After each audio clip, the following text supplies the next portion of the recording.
Good morning students, कैसे हैं बेटा आप सब। आज हम क्षितिज का पाठ 2 ल्हासा की ओर शुरू करने जा रहे हैं। इसके लेखक राहुल सांकृत्यायन जी हैं। पाठ को अच्छे से समझने के लिए वीडियो को ध्यान से पूरा देखें और सुने।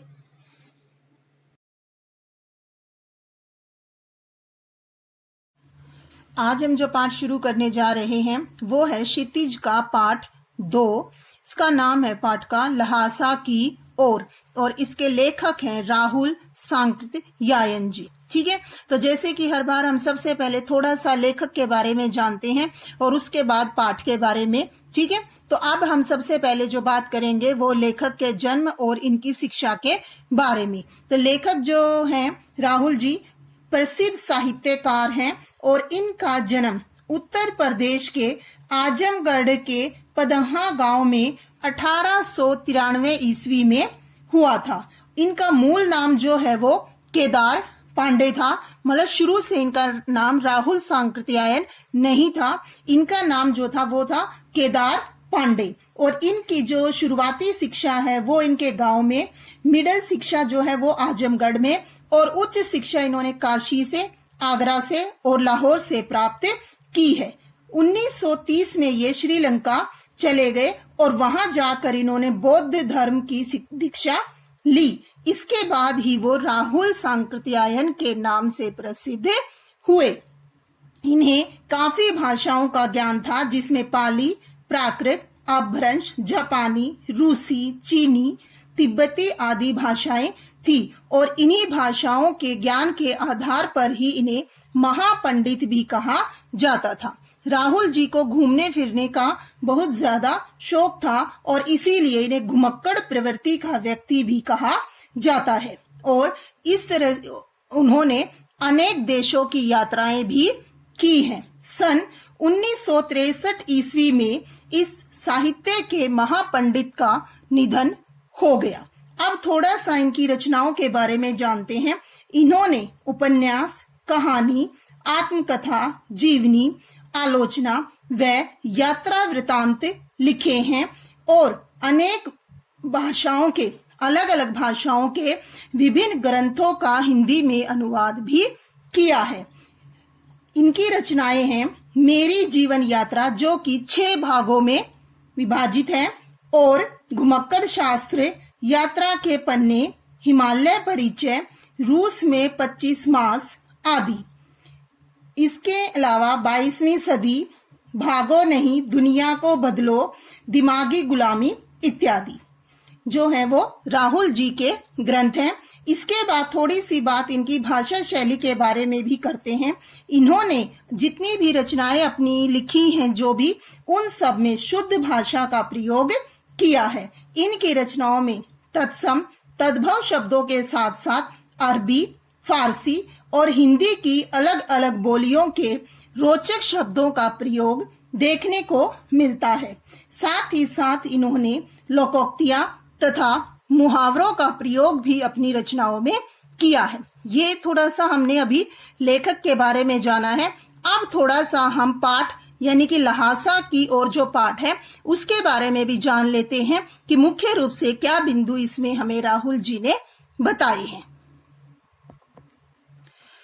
ल्हासा की ओर नामक पाठ लेखक की प्रथम तिब्बत यात्रा से लिया गया है। ये यात्रा उन्होंने 1929-1930 में की थी और उस समय भारतीयों को तिब्बत यात्रा की अनुमति नहीं थी और इसीलिए लेखक ने यह यात्रा जो है वो भिखमंगे के वेश में की थी। और इस पाठ में उन्होंने रास्ते में आने वाले अनेक कठिन रास्तों का वर्णन भी किया है। इसमें उन्होंने हमें तिब्बती समाज के बारे में काफी जानकारियां भी दी है कि उस समय का तिब्बती समाज कैसा था, वहां के लोग कैसे थे, उनका रहन सहन कैसा था, उनकी सोच कैसी थी। ये सब कुछ जो है वो हमें इस पाठ में पढ़ने को मिलेगा। वहां के लोगों का जो व्यवहार था वो राहुल जी या अन्य जो वहां पर यात्री जाते थे उनके साथ कैसा था, ये सारी चीजें जो है वो हमें इस पाठ में पढ़ने को मिलेंगी। तो आइए अब एक एक करके हम इनका अध्ययन करते हैं। तो सबसे पहले जो है तिब्बत की यात्रा का मार्ग पहले और अब। मतलब कि जब राहुल जी ने वहां यात्रा की थी उस समय वहां पर यात्रा करने का तरीका और अब में क्या अंतर है, इसमें हम इसके बारे में जानेंगे। राहुल जी पाठ की शुरुआत कुछ इस तरह से करते हैं। कहते हैं कि नेपाल से तिब्बत जाने का वह एक मुख्य रास्ता था। कौन सा रास्ता? फरी कलिडपोड़ का रास्ता जब तक नहीं खुला था तब तक नेपाल ही नहीं बल्कि हिंदुस्तान की भी चीजें इसी रास्ते से तिब्बत जाया करती थी। तो वो कहते हैं कि पहले जो भारतीय थे उनको तिब्बत यात्रा की अनुमति नहीं थी और लोग यात्रा जो करते थे वो इस तरह से करते थे और पहले जो है वीजा वगैरह या इस तरह की भी कोई सुविधा नहीं थी। लेकिन अब जो है वो तिब्बत का रास्ता जो है वो खुला हुआ है और यात्री वीजा के माध्यम से या अन्य साधनों के माध्यम से अब वहां पर यात्रा कर सकते हैं। तो पहले जब लेखक ने ये यात्रा की थी उस समय उन्हें वो यात्रा भिखमंगे के वेश में की थी। मतलब भीख मांगने वाले का वेश धारण करके वो तिब्बत की यात्रा पर गए थे और इसका वर्णन भी उन्होंने इसमें किया है कि जब वो पहले बार उन्होंने यात्रा की तो वो भिखमंगे के वेश में थे और जब वो दूसरी बार यात्रा करके जाते हैं तिब्बत तब वो एक भद्र इंसान के भेष में वहां पर यात्रा करने के लिए जाते हैं। अब आगे जो है तिब्बत में यात्रियों के लिए सुविधा व तकलीफें दोनों कैसे, जैसे कि मैंने अभी बताया कि तिब्बत जो स्थान है उसमें यात्रियों के लिए काफी कुछ सुविधाएं जो है वो हमें इस पाठ में देखने को मिलती हैं। वो कहते हैं कि वहां जाति पाति धर्म, ठीक है, इनके आधार पर किसी प्रकार का कोई भेदभाव नहीं किया जाता था। तिब्बत में जो भी यात्री आते थे उनके लिए काफी सुविधाएं थी। औरतें जो है वो पर्दा नहीं करती थी और वहां आप किसी भी घर में जाकर वहां की स्त्री को चाय बनाने के लिए भी बोल सकते थे और वह आपके लिए चाय बनाकर ला देती थी। अगर आपके पास अपना सामान है चाय बनाने का तो वो भी आप उनको दे सकते हो और वो आपको चाय बनाकर दे देगी। इसमें एक बात और है जो लेखक हमें बता रहे हैं। वो कहते हैं कि अगर किसी को ये लगता है कि जो सामान उसके पास है चाय बनाने के लिए अगर वो पूरी तरह से, ठीक है, घर की औरत के द्वारा नहीं डाला जाएगा तो खुद यात्री जो है वो रसोई तक जाकर अपनी चाय बनते हुए भी देख सकते थे। इसकी भी मनाही वहां पर नहीं थी। वो इसके बाद लेकर कहते हैं कि अगर आपको लगता है कि चाय जो का रंग जो है वो सही नहीं होगा तो आप खुद भी ये काम कर सकते हैं। ठीक है, ये तो हुई सुविधा। और फिर कहते हैं तकलीफें, मतलब कि अगर वहां पर मतलब किसी के घर में आने जाने पर किसी तरह की कोई पाबंदी नहीं थी। हाँ, निम्न श्रेणी के भिखमंगों को घर में आने नहीं दिया जाता था। ये चीजें जो है वो हमें इस पाठ से पता चलती हैं। चाहे आप कितने ही अपरिचित क्यों न हो, ठीक है, तब भी आप घर की बहू या सास को चाय बनाने के लिए कहेंगे तो वो आपके लिए पकाकर उसको दे देगी। ठीक है, इसके बाद जो बताया गया है वो ये कि सुमति का लेखक के साथ होना। सुमति एक तरह से जो है वो गाइड है लेखक का।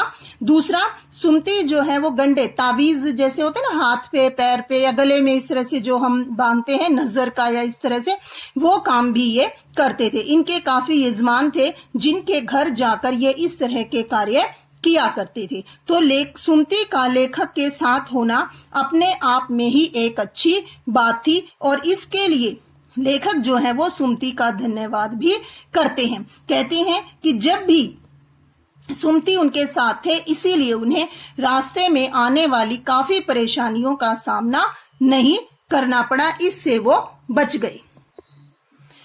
तो लेखक कहते हैं कि जब सुमति साथ थे तो उन्हें रहने के लिए अच्छी जगह वहां पर मिली। 5 साल बाद लेखक जो है वो दोबारा तिब्बत की यात्रा पर जाते हैं और अब की बार वो भद्र व्यक्ति के वेश में, मतलब अच्छे से कपड़े पहनकर वो जाते हैं। जैसे कि पहली यात्रा में हमने पढ़ा कि वो भीख मांगने वाले का वेश धारण करके तिब्बत की यात्रा पर गए थे। दूसरी बार जब वो जाते हैं तब उनके कपड़े भी बहुत अच्छे थे और उनके पास सामान भी अच्छा था। पहली बार उन्हें रहने के लिए अच्छी जगह मिलती है क्योंकि सुमति उनके साथ थे और वहां पर उनके काफी यजमान जो हैं वो भी थे और इसीलिए उन्हें रहने के लिए अच्छी जगह मिल गई। लेकिन दूसरी बार जब वो गए उन्हें अच्छी जगह नहीं मिली। कुछ इसका कारण लेखक हमें ये बताते हैं कि उस समय शाम का समय था और वहां के जो व्यक्ति हैं वो छंड नामक एक मदहोश करने वाला पदार्थ वो पीकर बेहोश या अपना होशो हवास गवा बैठते थे। इसीलिए जब वो भद्र वेश में दोबारा यात्रा करते हैं तब उन्हें रहने के लिए अच्छी जगह नहीं मिलती और वहां उन्हें एक सबसे गरीब झोपड़े में अपनी रात गुजारनी पड़ती है। इसके बाद लेखक कहते हैं कि सब थोगला डांडा पार करना, ये जो है तिब्बत की सबसे खतरनाक जगह है। यहाँ पर डाकू भी पाए जाते हैं। लेखक कहते हैं कि सबसे मुश्किल जो था वो हमें इसी को पार करना था। क्योंकि डांडे तिब्बत में सबसे खतरे की जगह है और 16-17 हजार फीट की ऊंचाई होने के कारण दोनों तरफ मीलों तक कोई गांव भी नहीं है और ना ही वहां कोई आदमी दिखाई देता है। इसमें लेखक आगे कहते हैं तिब्बत में यदि गांव में खून हो जाए तो खूनी को फिर भी सजा मिल सकती है, लेकिन अगर यहाँ डांडा नामक स्थान पर इन निर्जन जंगलों में कोई खून हो जाए तो वहां पर किसी को पकड़ पाना या डाकुओं को पकड़ पाना बहुत ही मुश्किल काम है। तो इसीलिए लेखक कहते हैं कि कुछ तिब्बत में हथियार का कानून न रहने के कारण लोग जो हैं वो पिस्तौल को या बंदूक को लाठी की तरह प्रयोग करते थे। इसके बाद लेखक कहते हैं कि डाकू यदि जान से न मारे तो खुद उसे अपने प्राणों का खतरा रहता है। कहने का मतलब क्या है कि डाकू जो है वो पहले लोगों को मारते थे और उसके बाद ही उन्हें लूटते थे। इसके बाद लेखक अपने बारे में बताते हुए कहते हैं कि हमें कभी भी इसकी ज्यादा परवाह नहीं करनी पड़ी। क्योंकि हम भिखमंगे के वेश में थे और जब भी हमें ऐसा कुछ या मतलब डाकू वगैरह ऐसा कुछ दिखाई देते तो हम कुची एक पैसा मतलब दया करके एक पैसा दे दीजिए ऐसे बोलने लग जाते थे और इसीलिए हमें जो है वो उनकी डाकुओं का सामना नहीं करना पड़ा और हम आराम से अपना रास्ता पार करते रहे। इसके बाद लेखक कहते हैं, जैसे अभी शुरू में मैंने बताया कि लेखक ने ये यात्रा जो है वो भिखमंगे के वेश में की थी और उसका कारण भी मैंने आपको बताया कि उस समय तिब्बत में यात्रा करना जो है वो कानूनन नहीं था, इसीलिए उन्होंने भिखमंगे के वेश में यात्रा की। अब आगे जो है वो हम पढ़ेंगे कि तिब्बत की पहली यात्रा के दौरान लेखक को किन किन कठिनाइयों का सामना करना पड़ा। लेखक कहते हैं कि उन्हें रास्ता पार करते समय अनेक कठिनाइयों का सामना करना पड़ा। उनका जो अगला पड़ाव था वो 16-17 मील की दूरी पर था और इसीलिए लेखक कहते हैं सुमति से कि हम 2 घोड़े कर लेते हैं, उस पर हम चल भी पड़ेंगे और सामान की भी दिक्कत नहीं रहेगी। और इस तरह से वो 2 घोड़े लेते हैं और वहां से चल देते हैं। उसके बाद लेखक कहते हैं कि हम 17-18 हजार फीट ऊंचे खड़े थे। दक्षिण में पूर्व से पश्चिम की ओर हिमालय के हजारों श्वेत शिखर अब चले गए थे।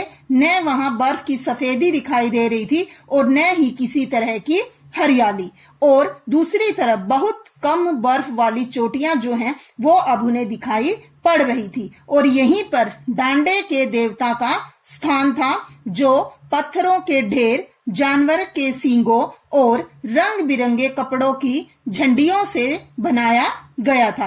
अब लेखक कहते हैं कि अब हमें धीरे धीरे जो है वो उतराई पर मतलब उतरते हुए नीचे आना था। चढ़ाई तो कुछ दूर थोड़ी उन्हें मुश्किल लगी, लेकिन उतराई बिल्कुल भी नहीं। शायद 2-1 और सवार साथी हमारे साथ चल रहे थे और इस तरह से लेखक जो है वो रास्ता भूल जाते हैं। वो उनका घोड़ा सुस्त मतलब क्या है, थकावट जो है वो घोड़े को हो जाती है और वो धीरे धीरे चलने लग जाता है। तो लेखक जो है वो सुमति से पिछड़ जाते हैं और उनका रास्ता जो भूलने के कारण वो गलत दिशा में चले जाते हैं और वहां कुछ मील चलने के बाद उन्हें 1.5-2 मील वो चले जाते हैं, तब उन्हें पता चलता है कि वो रास्ता भूल गए हैं और उन्हें दूसरी दिशा की ओर जाना था। वहां वो रास्ता पूछते हैं, फिर वहां से वापस आते हैं। तो इसमें लेखक कहते हैं कि उनका घोड़ा बहुत ज्यादा सुस्त था और वो उसे मारना नहीं चाहते थे, इस कारण से भी वो उससे पिछड़ गए।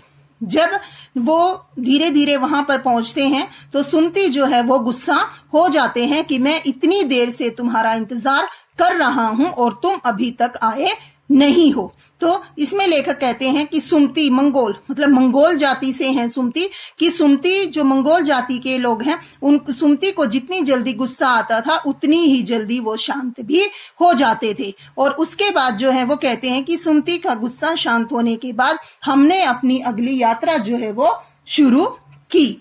इसके बाद अगला आता है तिड्री का विशाल मैदान।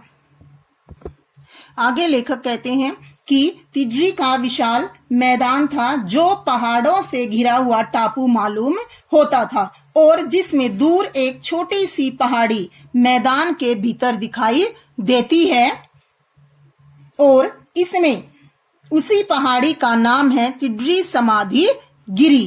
तो इसमें लेखक कहते हैं कि ये जो समाधि गिरी है उसके आसपास भी सुमति के काफी यजमान थे जो कि उन्हें वहां देखने को मिलते हैं। तो इसके बाद जो आगे की यात्रा है उसमें लेखक हमें बताते हैं कि किस तरह से सुमति जो है वो अपने यजमानों के पास जाने के लिए उन्हें बार बार कहते हैं।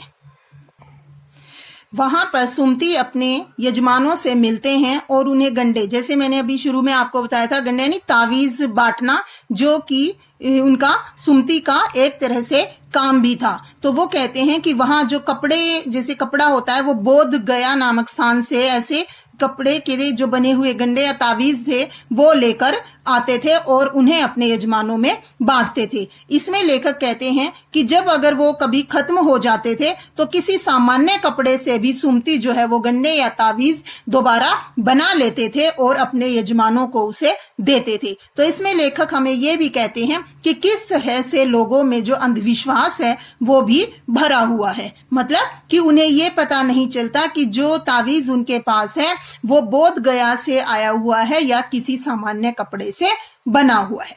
इसके बाद लेखक द्वारा सुमति को रोकना पर दूसरी बार भेज देना क्यों? लेखक जो है सुमति उन्हें अपने यजमानों से मिलने के लिए कहता है और लेखक उसे मना कर देते हैं। इसके लिए वो कहते हैं कि मैं जब हम लहासा पहुंच जाएंगे तब मैं इसके लिए आपको अतिरिक्त पैसे दे दूंगा, लेकिन अब अगर आप अपने यजमानों से मिलने जाएंगे तो उसमें काफी समय लग जाएगा। लेकिन जब दूसरी बार सुमति उनसे पूछता है तो वो उन्हें जाने के लिए कह देते हैं। क्यों? क्योंकि उस समय लेखक जो है वो भिक्षु नमसे से मिलने गए हुए थे। तो आगे की यात्रा जो है वो शेखर विहार की है, उसी से हमें पता चलेगा कि वो दूसरी बार उन्हें वहां जाने क्यों देते हैं, मना नहीं करते हैं। आगे दोनों चलते हुए शेखर विहार पहुंचते हैं जहां पर उन्हें भिक्षु नमसे मिलते हैं। भिक्षु नमसे जो है वो बहुत ही सीधे और भद्र पुरुष हैं। वहां की जो काफी जमीन है वो जागीरदारों में बटी हुई है। तिब्बत की जमीन जो है वो जागीरदारों में बटी हुई है और ऐसी ही एक जमीन जो है वो भिक्षु नमसे के पास भी है और वो इन जागीरों की देखभाल करते हैं और वहीं मंदिर में वो रहते हैं। वहीं पर लेखक को मंदिर में जो हस्तलिखित पोथियां हैं वो मिलती हैं। वहां पर उन्हें 103 पोथियां मिलती हैं और हाथ से लिखी हुई। तो इनको पढ़ने में लेखक जो है वो इतने मग्न हो जाते हैं कि जब सुमति उनसे वहां से बाहर जाने के लिए पूछता है तो लेखक उन्हें भेज देते हैं। क्यों? क्योंकि अब वो किताबों के अंदर थे। किताबों के अंदर मतलब खो जाना, मतलब कि वो उन पोथियों को उनको पढ़ने में इतना मग्न हो गए कि उन्होंने सुमति को वहां से अपने यजमानों के पास जाने की इजाजत दे दी। और उसके बाद वो कहते हैं कि 2-3 दिन का उन्हें समय लग जाएगा, तब तक वो इनको पढ़ने में अपना समय व्यतीत करेंगे। तो लेखक जो है वो जहां भी उन्हें ऐसा कुछ लगता था अलग कि वो देख सकते हैं, पढ़ सकते हैं, समझ सकते हैं, तो वो ऐसी चीजों को ग्रहण करने में के लिए तैयार रहते थे। इसके बाद लेकिन लेखक जो है वो हैरान हो जाते हैं कि जो सुमति है वो शाम तक ही वहां से वापस आ जाता है, और उसके बाद लेखक और सुमति जो भिक्षु नमसे से वहां मिलते हैं उनसे विदा लेते हैं और आगे की अपनी यात्रा पर दोनों निकल पड़ते हैं। ठीक है, समझ में आ गया यहाँ तक? तो हमें इस पाठ से क्या पता चलता है कि लेखक ने इसमें अपनी यात्रा का वर्णन किया है, और लेखक जो है वो घुमक्कड़ प्रवृत्ति के व्यक्ति हैं, उन्हें घूमना जो है वो बहुत ज्यादा पसंद है, और इसी के लिए वो सुमति नामक व्यक्ति से मिलते हैं और तिब्बत की यात्रा करते हैं। तो तिब्बत की जो स्थिति है, वहां के लोगों की जो सोच है कि किस तरह से जाति पाति धर्म संप्रदाय, ठीक है, इसके पर औरतें जो है वो पर्दा नहीं करती हैं, इस तरह की काफी अच्छी चीजें जो हैं वो हमें इस पाठ में पढ़ने को मिलती हैं। और लेखक जो है वो हमें वहां की जो मुख्य मुख्य चीजें हैं उनसे भी हमें परिचित करवाते हैं। ठीक है, तो उम्मीद है आपको ये सब समझ में आ गया होगा।